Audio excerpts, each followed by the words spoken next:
Welcome to our webinar this afternoon, Leveraging Guest Personas Across Channels. My name is Janet Hall, and I'm the Vice President of Marketing at Fishbowl. I'm delighted that you could join Erin Hunter, our Director of Analytics Solutions, for today's session. Erin is going to discuss personas, what they are, and the role they play in growing your business. She'll then turn to a case study she has worked on to present a persona analysis, how she worked with the client to develop the personas, and she'll show you the details of how the persona can be leveraged across various channels. Before we get started,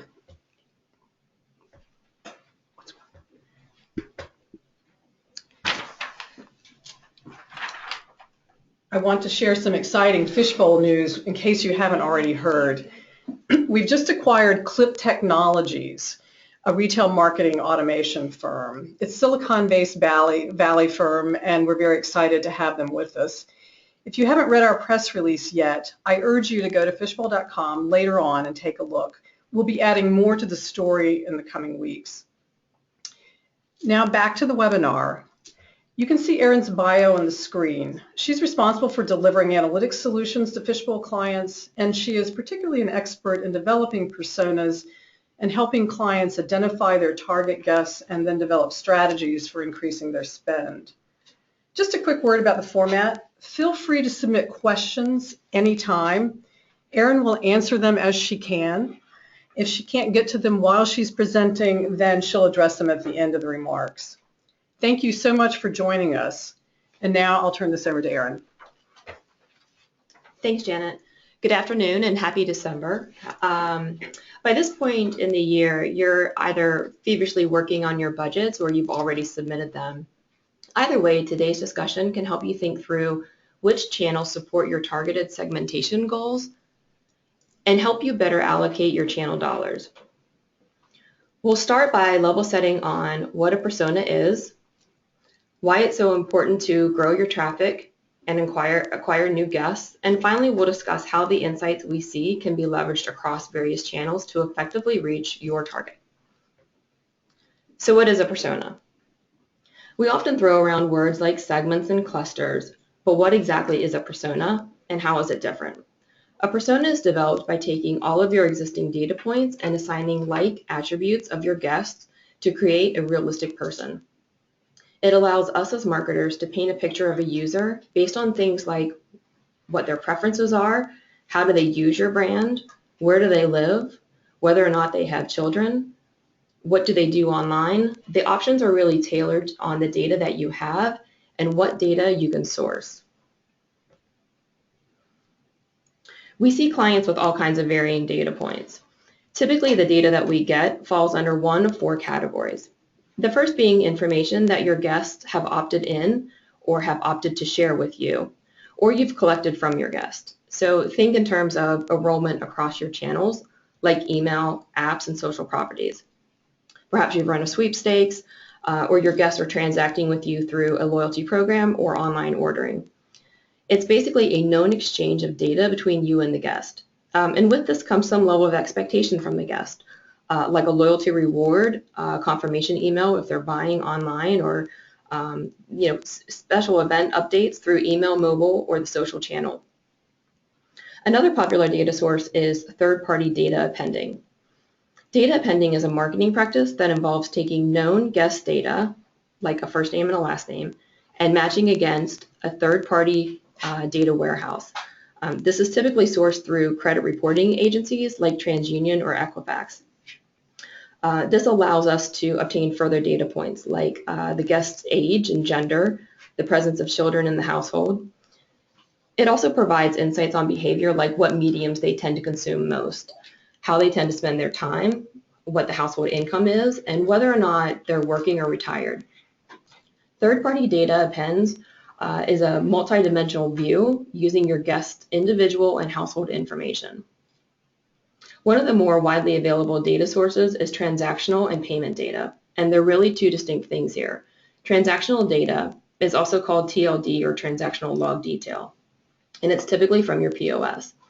It'll tell you the check details like what menu items were ordered, what the discount applied was, what day part or area of restaurant, It's the typical things you see when you look at a check. It's also known as market basket.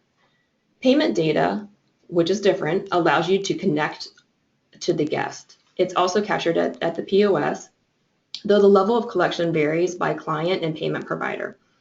This type of data provides the type of payment that was used, and if it's a credit card, what type of card, the last 4 digits of the card, and the name associated with that card. There are various ways to connect transactional and payment data.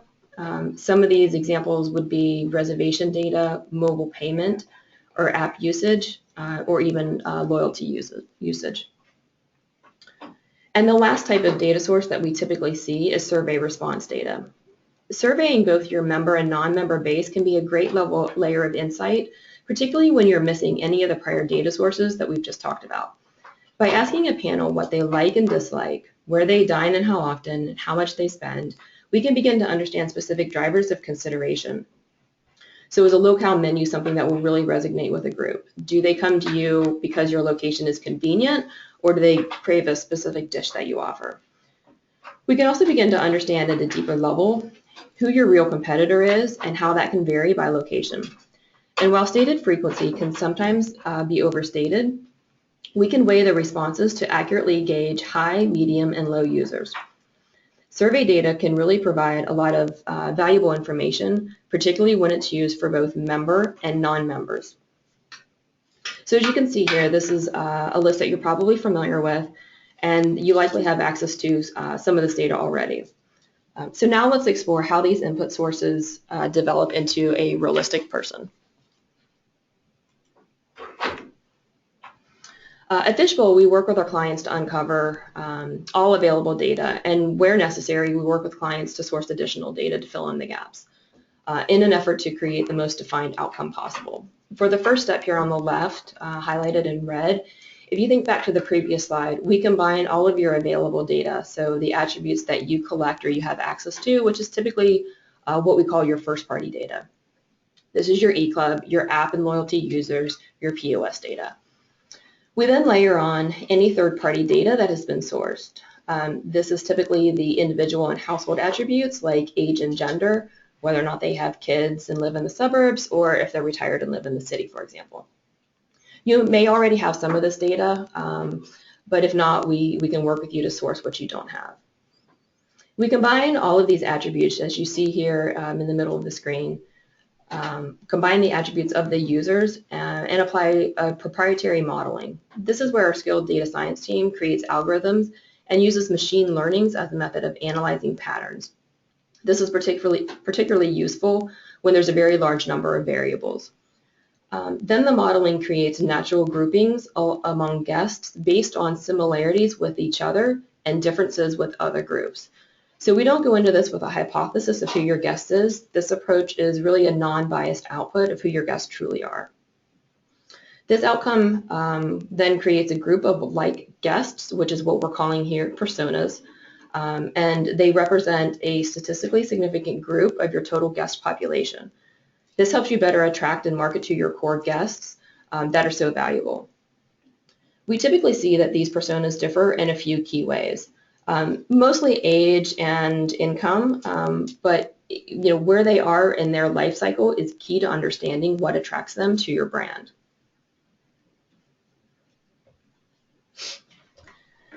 So now that we know what personas are and how they're created, let's look at why it's so important that you know your guest. I know it sounds obvious, everybody wants to know their guest, but the reasons can be endless. There really are some key reasons, though, that you need to be armed with this information in order to answer critical business questions. And likely your entire organization is centered around these same questions. So for example, where should I be spending my marketing dollars? How do we drive true incremental traffic? What do my best guests truly represent? And how do I create more of them? How should I be using promotional and discount dollars? These are all internal questions that your teams are probably facing, but there's some external reasons as well. The industry is constantly changing, and your competitors are likely going through similar processes to understand who the guest is. As new competition takes hold, emerging technology brings a whole new competition in and of itself. The share of wallet that you have access to will be shrinking if it hasn't already. Competitors like Blue Apron, HelloFresh, and PlateJoy are meal planning services leveraging highly targeted insights on users and are fighting for some of the same dollars that you are. Likewise, the emergence of delivery services like DoorDash and Uber are taking the guest experience out of your hands. Having a better understanding of what motivates your guests to visit and to spend more with you enables you to drive the relationship with the guest. And perhaps the most important reason, however, your guests have given you their information and they've given it to others as well. They expect you to not only treat it responsibly, but to also use it to tell them more about what they want to know. If they've given you their information, they are expecting a one-to-one interaction with you. Okay, so let's dive into this. We'll take a look at a fine dine client who wanted to know their target. In other words, they challenged us to say, who is the beachhead? What's the best way to effectively target more of them? And where should they be spending and investing in terms of channel and channel development? This client had a very tenured email database, and because this initiative was driven by the CEO, they were able to work with IT to provide both transactional and payment data, as well as do a third-party data append, which, remember, that's the demographic and behavioral information. They also did a survey panel to both members and non-members because they wanted to understand better who their competitive set is and how that changes across segments. You'll see in part that the targeted personas that were created and then associated strategies to reach those audience across multiple channels with more relevant messaging. I mentioned earlier that a lot of what we see around personas is really focused around life cycle, and certainly this case study supports that. Remember, this is a fine dine client, so there's going to be a bit of barrier to entry. So a lot of what we see in terms of household income will skew higher than the national average, but we also see shifts within the guest base. Here we have 4 distinct groups that use the brand for very different reasons. They spend and visit in different ways. With this client, there wasn't an obvious one and only target, but rather a primary and secondary. And the remaining personas carry value in different ways. You can see here they begin to separate in terms of life cycle and sales contribution, which leads to the different ways they engage with the brand. Here we'll begin to dig deeper into the guest distribution in terms of how they contribute to sales and traffic, and the top consideration drivers, which is going to be what makes them choose your brand. And then we also look at how they use your brand now. You can begin to see how positioning should vary across personas and how messaging should change as well. So for your primary and secondary, we don't see a whole lot of difference here, but we begin to see here that they use the brand differently and make important contributions in different days of the week. We can begin to think then about the days to shift so when we're doing digital and partner advertising, like on reservation sites. Your remaining groups look different. They visit for pretty different reasons, and again contribute to different days of week and areas of restaurant. So to the challenge, let's put some color around who they're calling the beachhead. This is, again, from all of the data sources that we were able to use. We learned that the guest is typically a he, and he's an older, successful professional who is making a substantial income. And while we know a fair amount about his personal life, he's likely married and there aren't any kids at the home. He spends his money on cars and homes, things like that. It's really the professional insight that drives the engagement with him, as he appears to be hosting business dinners often. And we found this through reservation data.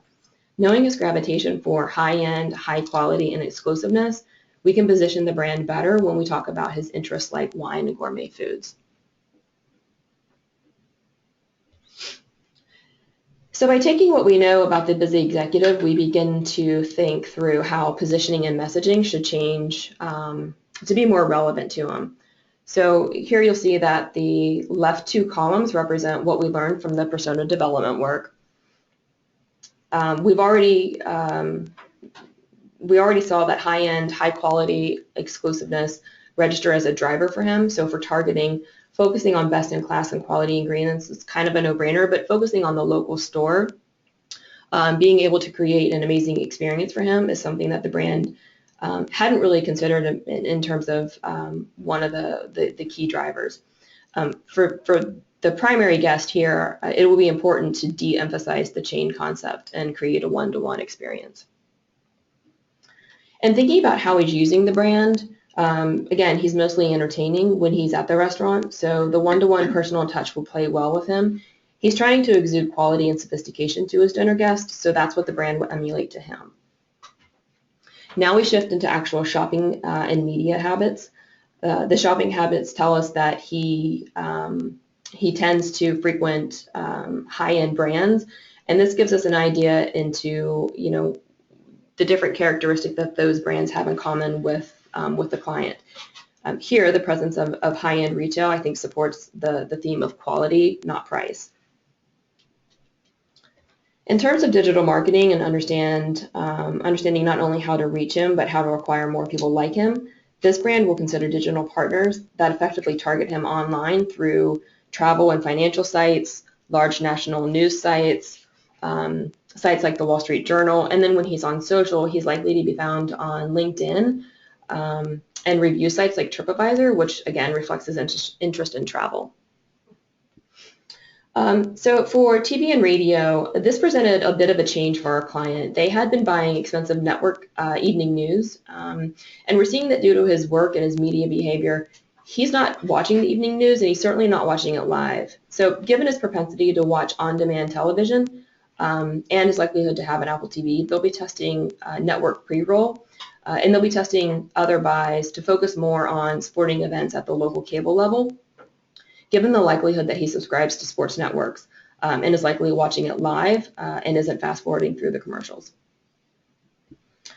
So given his appreciation for fine wine and gourmet foods, it's really no surprise that the household is likely receiving what we call sophisticated monthly print. His household is receiving Wine Spectator, Cigar Aficionado, national newspapers, and then you begin to see the impact of his wife through the likelihood of the household receiving Veranda, and then also things like Real Simple. Also, while he's a digital consumer of news, he tends to over-index for receiving and responding to print mail. This is certainly something to keep in mind when we start to think about acquisition. Now we begin to look at persona targeting by channel and the insights we derive from the work. So we did a pretty full review of the busy executive, and now we'll look at how that might change based on the secondary and other personas. We know that email engagement, the busy executive is not likely to be part of the member base, but he is likely to open emails. Then, to the contrary, we would see that savvy singles are less likely to engage in email, and they're more likely to engage in things like app and pay at the table type mediums. For out of home, we know that busy executives would be well targeted through heavy commuter areas. In terms of website, we would begin to think about flanking reservation widgets on site with the value props that resonate back to the busy executive. For other website targeting, in contrast, for example, with Savvy Signals, we could use the site as a destination for local site calendars. So the Savvy Singles are more likely to be interested in events, happy hours, live music, those types of things. And in terms of digital behavior, we did walk through the busy executive. So, looking at the affluent households, we see that they tend to be early adopters. They're going to be online a lot. They're doing things on financial sites. They're doing travel. And you can see how that contrasts to the younger personas where they're more interested in looking at childcare and parenting sites.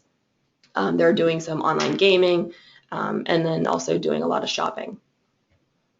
TV and radio behavior, again, just kind of interesting to see, compare and contrast the two older personas with busy executives and affluent households, more likely to be on news channels, NPR and classical, and then you see the shift again for PBS and children's programming, and then Hulu and pay-per-view for the younger.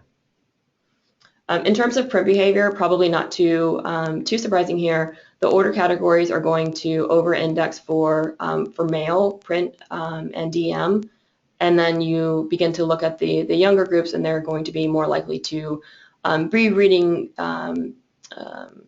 information on their mobile platforms. So they're going to be accessing their favorite magazines on mobile. And then for social, you can begin to see the shift again. So the older groups are going to be more on review sites, LinkedIn, and then you start to see that shift to Instagram as they get a little bit younger. I see that we've had a couple of